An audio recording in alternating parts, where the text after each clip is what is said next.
সরকারি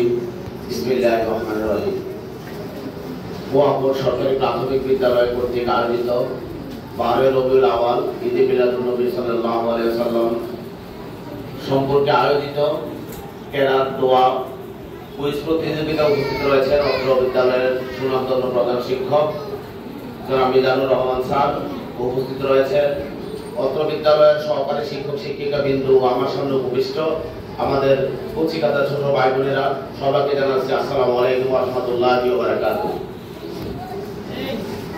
কোরআনে আল্লাহ রাসূল সাল্লাল্লাহু আলাইহি সাল্লাম সম্পর্কে বলা আছে লাকাদ কানা লাকুম ফি রাসূলিল্লাহি উসওয়াতুন হাসানাহ। এটার অর্থ কি?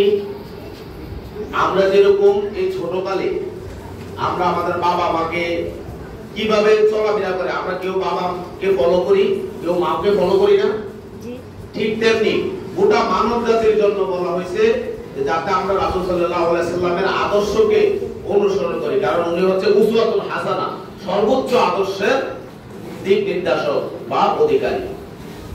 তো আমরা রাসূল সাল্লাল্লাহু আলাইহি সাল্লামের জীবনী থেকে আমরা ছোট ছোট ভাই বোনদের থেকে এখন আমরা শুনছি না ওনার জীবনী সম্পর্কে আমাদের সম্মানিত শিক্ষক আনিসুজ্জামান স্যার, কামরুজ্জামান স্যার বলছে না? জি স্যার। আমাদের ক্লাসও সব টিচাররা এগুলো আমাদেরকে শিখায়, আমাদের পাঠ্য বইও এগুলো আছে।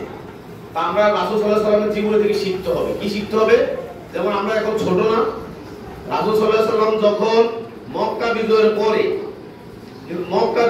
পরে কিন্তু ঘটনাটা মক্কা বিজয়ের আগে রাসূল সাল্লাল্লাহু আলাইহি সাল্লামকে অনেকভাবে কাফেররা বিভিন্ন অত্যাচার করছে, নবী করিম সাল্লাল্লাহু আলাইহি সাল্লামের উপরে বিভিন্ন জুলুম নির্যাতন করছে না?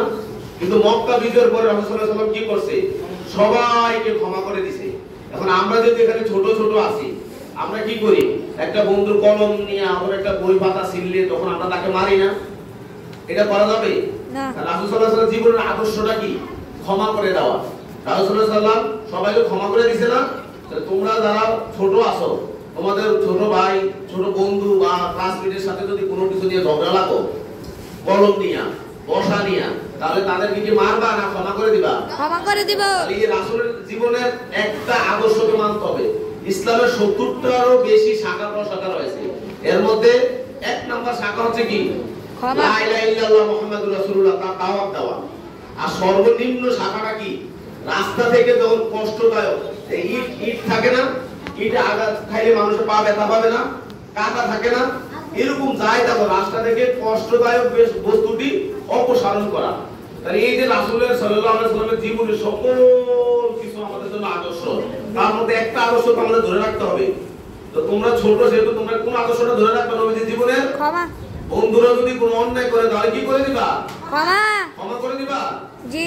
তাহলে আমরা এই যে তোমরা আজকে এই টেবিলে বসে রইছো, আমরা যখন 2002 সালে 2001 সালে তখন তোমাদের মতো এই স্কুলেই আমরা পড়াশোনা করছি।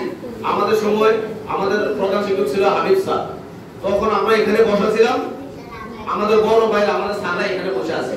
আজকে আমরা দেখো এখানে বসে আছি, আগামী 5 বছর পরে, 10 বছর পরে, 20 বছর পরে তোমাদের এখান থেকে কি হবে? আবার এই স্কুলের অতিথি হিসেবে এখানে বসতে পারবা। তাহলে কি করতে হবে? পড়াশোনা করতে হবে।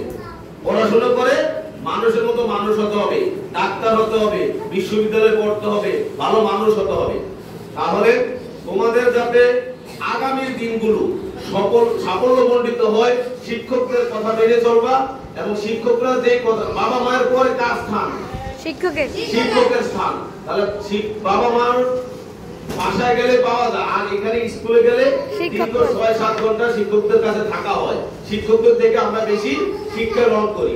তাহলে তোমাদের ভবিষ্যৎ জীবনটা আরো সুন্দর হোক, আরো সমৃদ্ধ হোক, এই আশা কামনা করে শেষ করছি। আসসালামু আলাইকুম ওয়া রাহমাতুল্লাহি ওয়া বারাকাতুহু।